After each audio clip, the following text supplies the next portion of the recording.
여러분 안녕하셨습니까? 오늘은 제 칼럼 두 번째 시간인데요. 인간이란 주제에 대해서 말씀을 나누고자 합니다.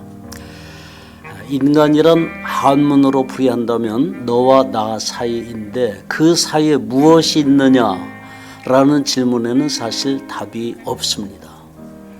물론 인간의 사회성을 강조하려는 의미가 크겠지만 사람들마다 제각각 생각하다 보니 이것이 바로 철학이라는 학문으로 발전되었다고 생각됩니다. 너와 나 사이에 한 피가 흐르기 때문에 가족이라고 말하고, 너와 나 사이에 정과 의리가 있기 때문에 친구가 되고, 너와 나 사이에 만남의 운명이 있어 부부의 연을 맺고 산다고 하기에는 충분한 설명이 되지 못하는 것 같습니다. 저는 그 해답을 일찍 성경에서 찾았습니다. 첫 번째 칼럼에서 이미 말씀드린 대로 다윗과 요나단의 관계가 너와 나 사이에 여호와가 계시다라는 약조를 맺었기 때문에 진정한 우정의 신뢰를 보여준 것입니다. 그렇습니다. 너와 나 사이에 여호와가 계시다라는 관계 속에서만 창조주 하나님의 피조물인 인간으로서의 존귀한 가치가 있는 것입니다.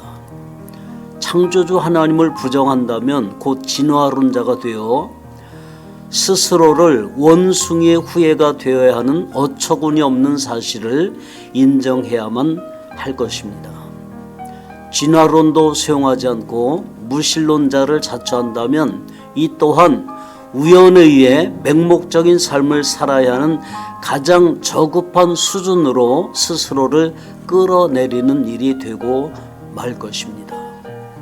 우리나라가 OECD 국가 중 자살률이 제일 높고 이혼율도 높다고 하는데 그 이유는 어디에 있을까요? 저는 인간에 대한 정체성을 알지 못하기 때문이라고 확신합니다. 이제라도 인간에 대한 개념에서 너와 나 사이에 여호와 하나님이 계시다라는 관계 속에서 서로를 바라보십시오. 부부간에도 형제간에도 부모 자식간에도 이웃이나 지인과의 관계에서도 이 원리를 적용하면 우리들의 관계는 새로워질 것입니다. 기독교식으로 결혼식을 할 때 결혼 증서에 빠지지 않는 성구가 있는데 하나님이 짝지어 주신 것을 사람이 나누지 못할지니라는 말씀입니다.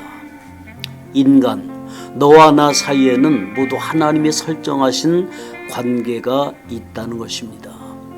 그렇게 내가 택한 것도 아니요 내가 택한 것도 아닙니다. 다만 하나님이 너와 나 사이의 관계를 맺게 하신 것입니다. 이런 관계 설정이 분명하다면 어떻게 쉽게 등을 치거나 패륜적인 범죄를 일으킬 수 있을까요? 내가 택했다고 생각하기 때문에 내가 버릴 수도 있다고 쉽게 대답합니다.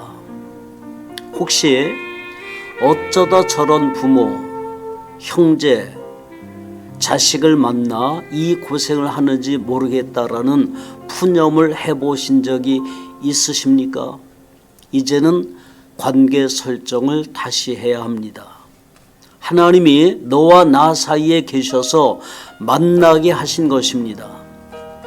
하나님은 창조하실 때 지구촌 곳곳에 식물을 심으셨습니다. 어떤 식물은 산 정상에 혹은 비탈길이나 골짜기에 심으셨습니다. 뿐만 아니라 사람도 5대양 6대주에 흩어 심으신 것입니다. 누가 아프리카나 북한 같은 나라에서 태어나고 싶어 태어난 사람이 있겠습니까? 하나님이 그렇게 심어 놓으신 것입니다.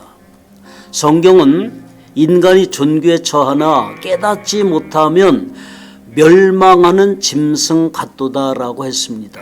또 짐승에 대해서는 잡혀 죽기 위해 태어난 이성 없는 짐승이라는 표현을 사용했습니다. 그렇습니다. 짐승에게는 이성이 없고 양심도 없습니다. 약육강식의 본능대로 살다가 죽는 것이 바로 짐승의 삶입니다. 그런데 존귀한 인간이 깨달음이 없어서 내 인생의 주인이신 창조주 하나님을 알지 못한다면 짐승만도 못하다라는 표현을 듣게 되는 것입니다. 이제는 우리가 창조주 하나님이 우리를 지으신 인간 본연의 모습으로 돌아가야 합니다. 그래야 존귀하게 살아갈 수 있습니다. 인간을 만물의 영장이라고 하지만 창조주 하나님을 깨닫고 믿는 사람에게만 해당되는 표현일 것입니다.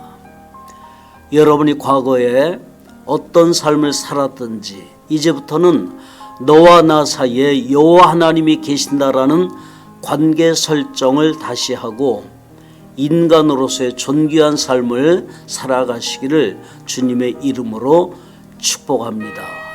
샬롬.